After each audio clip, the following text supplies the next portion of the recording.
안녕하세요. 사연 아줌마입니다. 매일 새로운 사연으로 만나요. 시청하시기 전에 구독, 좋아요, 따봉 버튼 부탁드립니다. 시작합니다. 구독자 여러분, 혹시 보험사 대물 보상 부서라고 들어보셨나요? 차 사고 나면 망가진 물건이나 건물 물어주는 곳이요. 겉보기엔 멀쩡한 화이트 칼라 직장인 같지만 사실 여긴 매일매일이 서프라이즈의 연속인 인간 동물원입니다. 제가 입사하고 2년쯤 지났을 때였어요. 세상 온갖 진상이라는 진상은 다 만나보고 이골이 낫다고 생각했는데 그건 크나큰 착각이었죠. 하루에도 수십 건씩 사건이 터지고 쌍욕을 먹다 보면 영혼이 가출하기 일쑤인데 저희를 제일 미치게 하는 건 바로 월말 마감입니다. 미결 건수 쌓여있는 거 보면 저희 팀장님 눈빛이 진짜 저승사자로 변하거든요. 김대리, 이번 달 미결 건수가 왜 이 모양이야? 당장 다 털어내. 못 털면 이번 주말 출근할 줄 알아. 내 말 알아들어? 뒤통수에 꽂히는 팀장님의 불호령에 저는 네네, 죄송합니다. 오늘 안으로 어떻게든 치워보겠습니다. 하고 굽신거리기 바빴어요. 속으로는 차로 들이받는 놈 따로 있고 똥 치우는 놈 따로 있냐며 피눈물을 흘렸죠. 그렇게 쫓기듯 일만 쳐내던 어느 월말에 제 모니터로 어마어마한 사건 하나가 뚝 떨어졌습니다. 아니 어떤 미친 인간이 운전하다 횟집 수저를 그대로 때려박았어? 아 진짜. 모니터에 뜬 사고 개요를 읽자마자 뒷목이 뻐근해졌습니다.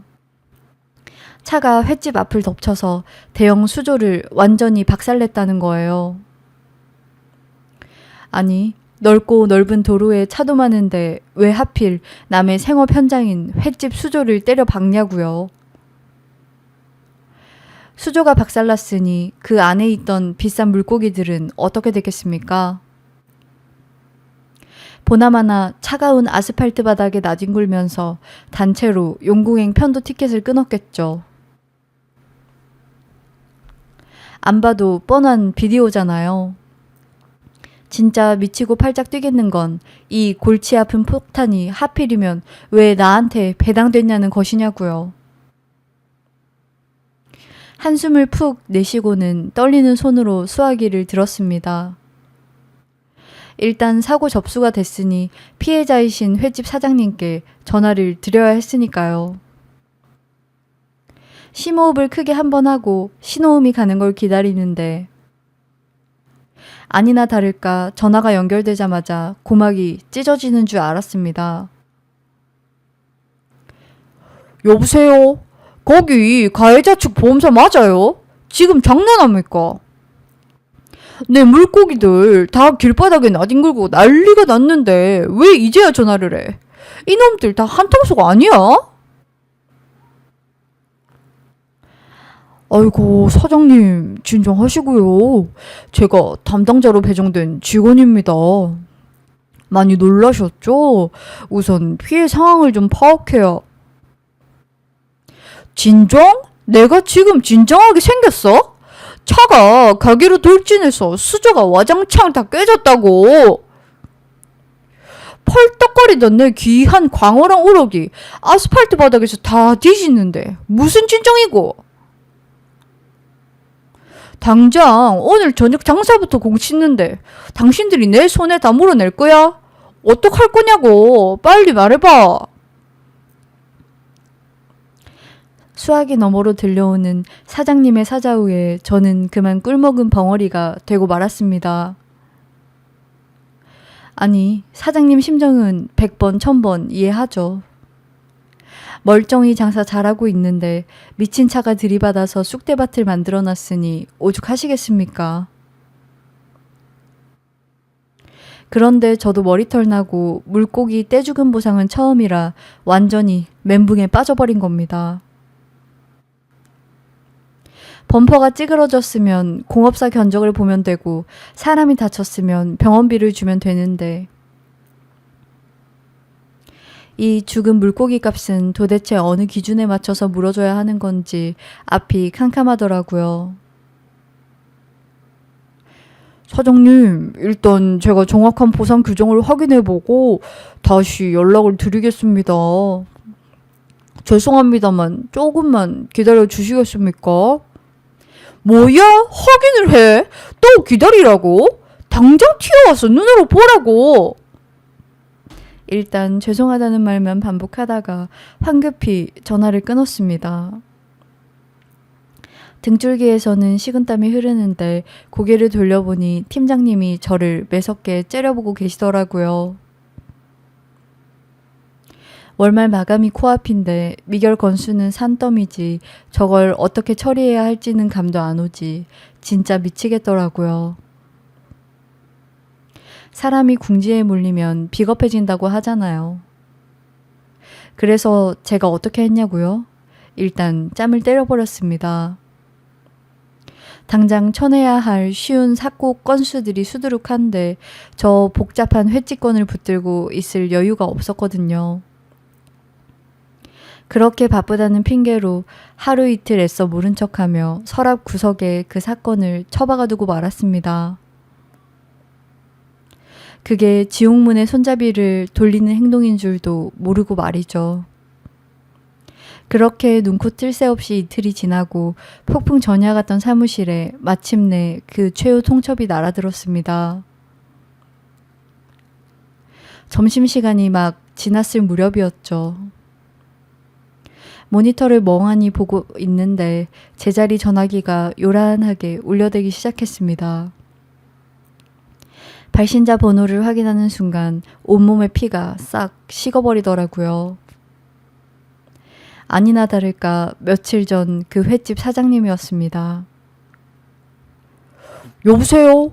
담당자라는 새끼들 뭐 하는 거야? 이거 사기 아니야? 왜 연락을 안 줘? 사장님 죄송합니다. 제가 다른 사고 처리가 밀려 있어서. 야, 이 미친놈아. 장난해? 내 가게는 개판 5분 전인데 누구들 밥은 넘어가나? 당장 뛰어와서 이 난장판 치워라. 안 그러면 내가 다 고소해버릴 테니까. 전화기 너머로 들려오는 사자우는 며칠 전보다 배는 더 살벌해져 있었습니다. 심지어 쌍욕까지 섞여 날아오는데 이건 도저히 제가 말로 풀 수 있는 상황이 아니더라고요. 일단 죄송하다고 굽신거리며 전화를 끊고 불이 나게 옆자리 선배 바지가랑이를 붙들고 늘어졌습니다. 선배님, 제발 사람 하나 살려주십시오. 물고기 보상은 대체 어떻게 해야 하는 겁니까? 제 절박한 목소리에 선배가 쯧쯧 혀를 차며 알려주더라고요. 야 임마, 넌 그걸 며칠이나 묵혀뒀냐? 깨진 수조나 시설물은 견적서 뽑아오라고 하고 그 안에 든 생선들은 종류랑 무게 파악해서 도매가에 곱하기해서 계산해 주면 돼. 사진이랑 증빙서류 꼼꼼하게 받아와. 알겠냐? 해결책을 들었으니 한시름 놓일 줄 알았는데 그게 아니었습니다. 그 불같은 사장님 성격에 전화로 사장님 생선 종류랑 마리수 좀 세서 사진 찍고 서류 좀 보내주십시오. 하면 당장에 제 목을 따러 오실 것 같았거든요. 말이 통할 리가 없잖아요. 결국 이건 제가 직접 똥을 치우러 가야 한다는 뜻이었습니다. 결국 현장 출동인가? 무거운 몸을 이끌고 차키를 집어들었습니다. 회색빛 아스팔트를 달려 횟집 앞 골목에 들어서자마자 제 시야에 들어온 풍경은 처참함 그 자체였습니다. 말 그대로 폭격을 맞은 듯 산산조각이 난 유리 파편들이 인도를 나 뒹굴고 있었고 뼈대만 남은 대형 수조 2개가 흉물스럽게 찌그러져 있더라고요. 아이고, 저걸 어쩐다. 운전대를 잡은 손에 땀이 흥건해졌습니다. 창문을 살짝 내리자마자 훅 끼쳐오는 비릿한 바닷물 냄새가 제 코끝을 찌르는 순간 이건 장난이 아니라는 걸 본능적으로 직감했습니다. 차에서 내리기 전 심호흡을 한번 크게 하고 각오를 단단히 다졌죠. 사장님의 쌍욕 세례를 맨몸으로 막아낼 마음의 준비를 말입니다. 차 문을 열고 한 발짝 내딛는 순간 저는 보지 말아야 할 것을 보고야 말았습니다. 차 문을 여는 순간 제 얼굴은 말 그대로 썩어 들어가기 시작했습니다. 시각적인 충격보다 더 무서운 게 후각적인 테러더라고요. 여름이 가까워지는 덥고 습한 날씨에 며칠 동안 길바닥에 널브러져 있던 물고기들이 내뿜는 그 지독한 생선 썩은 내는 상상을 초월했습니다. 코를 확 틀어막고 싶었지만 직장인의 비애가 뭔지 아시죠? 겉으로는 티를 내면 안 되니까 숨을 꾹 참으면서 억지 웃음을 장착했습니다. 아이고, 사장님, 많이 놀라셨죠? 보험사 담당자입니다. 오느라 길이 좀 막혀서 늦었습니다. 가게 앞 평상에 앉아 줄담배를 뻑뻑 피우고 계시던 사장님이 저를 보자마자 눈에 쌍심지를 켜고 달려오셨습니다. 아니나 다를까 제 예상대로 속사포 같은 분노의 랩이 시작되더라고요. 이 새끼들 이제 오나? 내 물고기들 다 썩어 문드러지는 거 안 보여?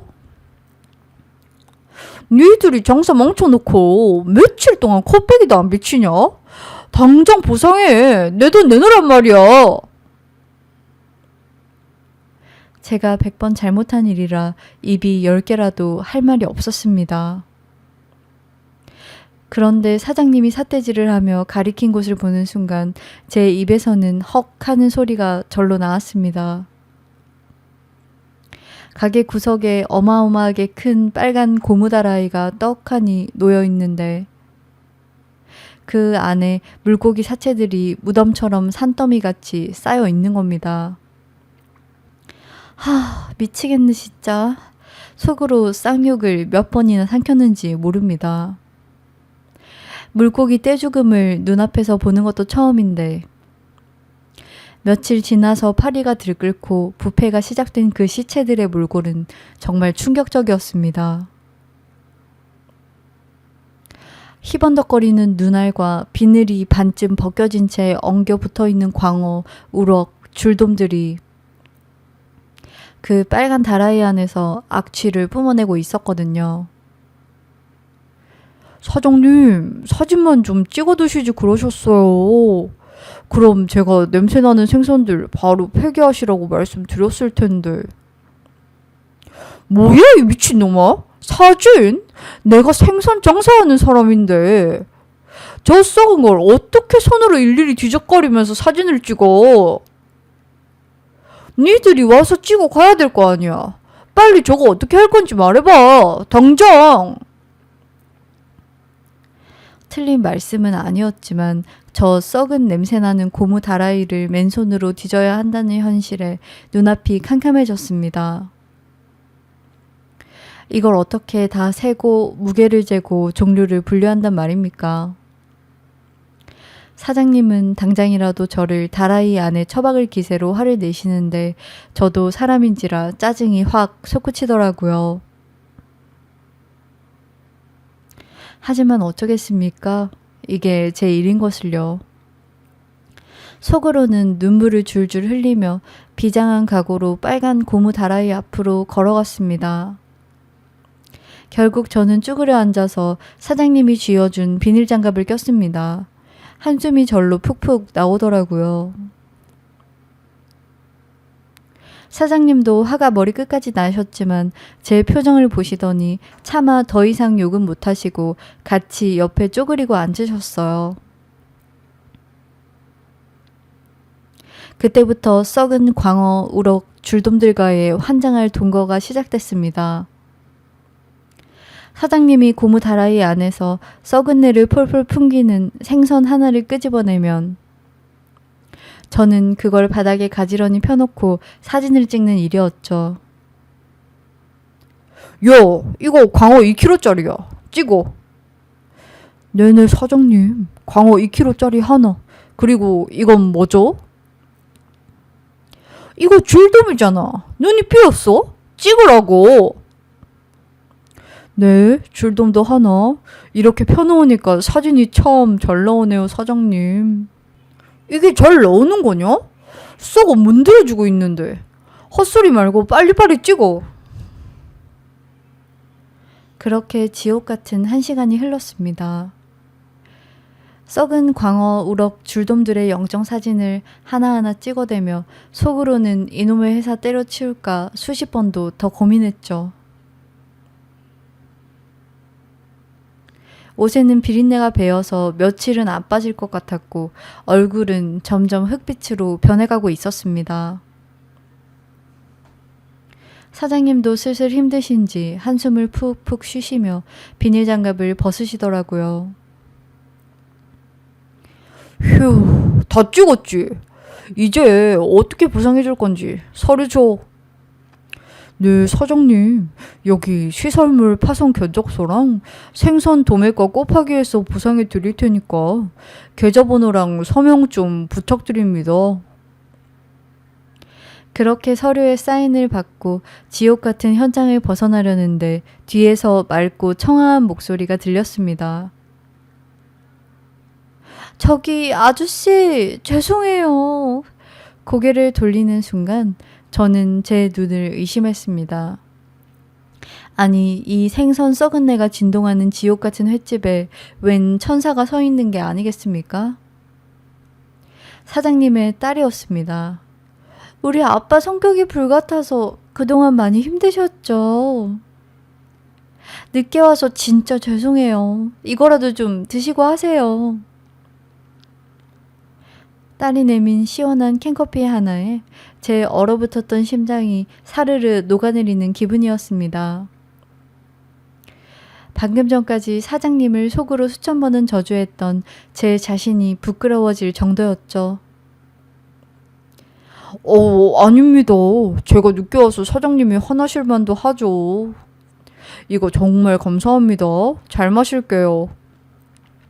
보상 잘 처리해 주실 거죠? 아빠가 밤잠을 못 주무시고 계셔서요. 네, 당연하죠. 제가 누구보다 빠르고 완벽하게 처리해 드리겠습니다. 제 명함입니다.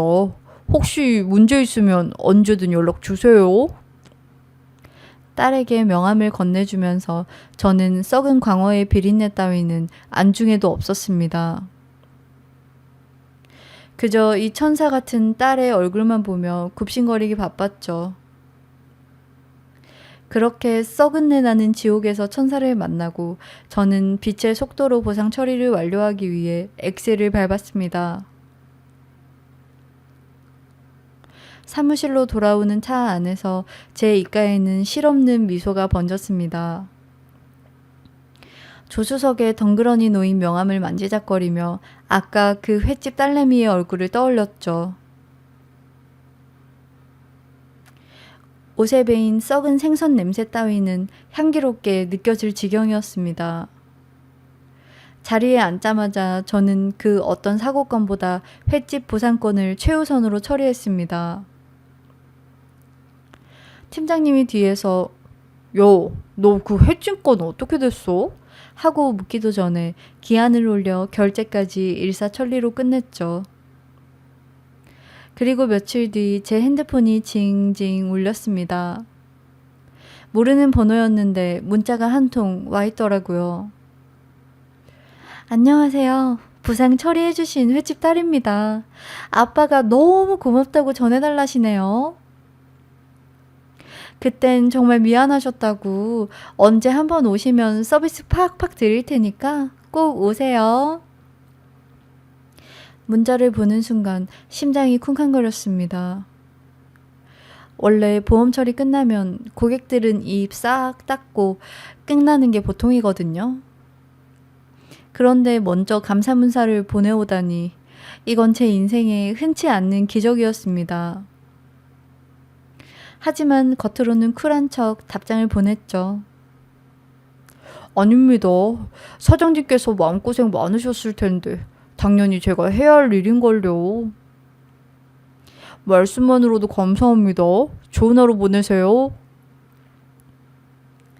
이렇게 세상 쿨한 척 답장을 보냈지만 속으로는 당장이라도 횟집으로 달려가고 싶은 마음이 굴뚝 같았습니다. 입꼬리가 귀에 걸려서 실룩거리는 걸 주체할 수가 없었죠. 그날 퇴근길 내내 제 머릿속에는 오직 그 횟집과 딸내미 생각뿐이었습니다. 어떻게 하면 다시 그곳을 자연스럽게 찾아갈 수 있을까 고민에 빠졌죠. 그러다 한 달쯤 지났을 때였습니다. 주말에 할 일도 없고 심심해서 동네 친구 두 놈을 불러냈죠. 야, 오늘 내가 한턱 쏠 테니까 나와라. 친구놈들이 웬일이냐며 신나게 달려왔습니다. 우리는 갈데없나 어슬렁거리다 제가 슬쩍 미끼를 던졌죠. 야, 우리 오랜만에 회나 먹을까? 회 좋지. 어디 아는 데 있냐? 내가 일하면서 겪은 기가 막힌 데가 하나 있거든? 살면서 썩은 물고기 영정사진 찍어주러 다닐 썰 들어봤냐? 친구들은 제 이야기에 빵 터졌습니다. 그리고 제가 마지막으로 한마디 덧붙였죠. 근데 거기 가면 나한테 서비스 엄청 많이 준다고 했어. 진짜? 야, 그럼 당장 가자. 그렇게 저는 친구들을 이끌고 운명처럼 다시 그 횟집 문을 열고 들어섰습니다. 그리고 그 순간 제 인생을 바꿀 어마어마한 전개가 펼쳐질 줄은 꿈에도 몰랐죠. 횟집 문을 열고 들어서자마자 익숙한 바다 냄새가 훅 끼쳐왔습니다. 예전 그 지옥 같았던 썩은 내가 아니라 이젠 향긋하게 느껴지더라고요. 저기 구석 테이블에 자리를 잡고 앉아 있는데 주방 쪽에서 사장님이 쓱 나오셨습니다. 저를 보자마자 눈이 휘둥그레지시더니 이내 한박웃음을 지으시며 성큼성큼 다가오셨죠. 아이고, 이게 누구야? 김대리 아니야? 네, 사장님, 안녕하세요. 오랜만입니다. 잘 지내셨어요? 수전 다 고치셨고요? 그럼 다 고쳤지. 아이고, 내가 그때는 진짜 미안했어. 내가 미쳐갖고 그 난리를 쳤네. 오늘 우리 가게 왔으니까 내가 아주 섭섭지 않게 대접할게. 사장님은 제 등을 팡팡 치시며 호탕하게 웃으셨습니다. 친구들은 제 옆구리를 쿡쿡 찌르며 야, 너 진짜 VIP 대접받네? 하며 신기해했죠. 그리고 잠시 후 상다리가 부러져라 차려지는 회와 해산물들을 보며 친구들의 눈은 더 커졌습니다. 그런데 제 시선은 오직 한 곳을 향해 있었죠. 바로 서빙을 하러 다가오는 사장님의 딸이었습니다. 안녕하세요. 오랜만에 뵙네요. 네, 그동안 고생 많으셨죠? 아니에요. 덕분에 다 잘 해결돼서 아빠도 이제 푹 주무세요. 이거 서비스니까 많이 드세요. 따님이 방긋 웃으며 테이블에 산낙지 한 접시를 놔주고 가는데 제 심장이 다시 쿵쾅거리기 시작했습니다. 친구놈들은 젓가락을 들고 환호성을 지르며 야, 대박이다. 저분 진짜 예쁘시다. 칭찬을 늘어놓기 바빴죠. 야, 김대리, 너 저분 번호는 땄냐? 미친놈아, 내가 무슨 번호를 떠. 그냥 일하다 만난 고객이지. 에이, 눈빛 보니까 장난 아닌데? 너 오늘 저분한테 들이대봐라. 친구들의 부추김에 제 마음은 더 복잡해졌습니다. 하지만 결국 그날 이후로 저는 그 횟집의 단골이 되어버렸죠. 주말마다 혼자서 혹은 친구들을 끌고 그곳으로 출근 도장을 찍었습니다. 그러다 보니 자연스레 따님과 눈이 마주치는 횟수도 늘었고 계산할 때나 테이블에서 이런저런 농담을 주고받기 시작했습니다. 그러던 어느 날 용기를 내서 물었죠. 저기 혹시 이번 주말에 시간 되세요? 네? 저 주말에는 아빠 가게 도와드려야 해서요. 그럼 평일 저녁은 어떠세요? 저랑 영화 한 편 보실래요? 그녀가 쑥스러운 듯 고개를 끄덕였을 때 제 세상을 다 가진 듯 기뻤습니다. 그렇게 우리는 썸을 타기 시작했고 늦은 밤 심야 영화를 보고 그녀의 집 앞 주차장에 차를 세운 어느 날 저는 마침내 결심했습니다. 저기요, 우리 정식으로 만나볼래요? 저 진짜 진심입니다. 그녀의 눈빛이 살짝 흔들리는 듯 하더니 이내 환하게 웃으며 대답했습니다. 좋아요. 우리 만나봐요. 그렇게 제 인생의 새로운 챕터가 시작되는 순간이었습니다. 그렇게 사귀기로 하고 달달한 연애가 시작될 줄 알았는데 현실은 달랐습니다. 평일엔 제가 야근을 치여 살았고 주말엔 여자친구가 횟집 일을 도와드려야 했거든요. 데이트할 시간을 맞추기가 도무지 힘들었습니다. 그래서 주말마다 그냥 횟집으로 출근을 했습니다. 분위기 좋은 카페 대신 앞치마를 두르고 매운탕을 나르고 광어를 건져 올렸죠. 남들은 무슨 데이트를 그렇게 하냐고 하겠지만 얼굴 볼 시간이 부족하니까 그렇게라도 곁에 붙어 있고 싶었거든요.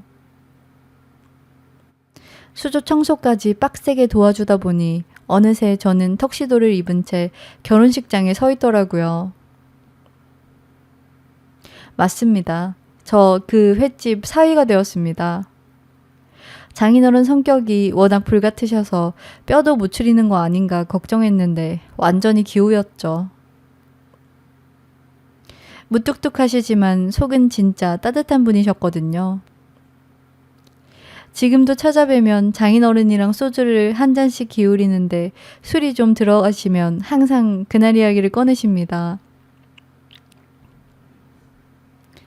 김서방, 내가 그때는 진짜 제정신 아니었네. 그렇게 쌍욕을 받고 미안해서 어쩌나? 아닙니다, 장인어른. 그 빨간 다라이 덕분에 제가 이렇게 예쁜 아내를 얻었잖아요. 그날 욕 안 하셨으면 저 평생 독수 공방할 뻔했습니다. 지금 와이프는 우리 아이들 키우느라 횟집에는 안 나갑니다. 장인어른 장모님도 연세가 드시면서 아프신 곳이 늘어나 이제 횟집을 접어야 하나 진지하게 고민하고 계시고요. 횟집 일이 진짜 장난 아니게 빡세거든요. 구독자 여러분, 세상 일 참 모르는 겁니다. 썩은 물고기 시체 치우러 지옥에 끌려가는 심정으로 갔는데 거기서 인생의 짝꿍을 낚아올릴 줄 누가 알았겠습니까? 여러분도 눈앞에 악취가 나고 억울한 일이 생기더라도 너무 좌절하지 마세요. 그 빨간 고무 다라이 안에 인생을 바꿔줄 어마어마한 행운이 숨어 있을지 모르니까요. 생선 비린내 나는 제 긴 이야기 들어주셔서 감사합니다. 다들 통쾌하고 즐거운 하루 보내시길 바랍니다. 구독과 좋아요 잊지 않으셨죠?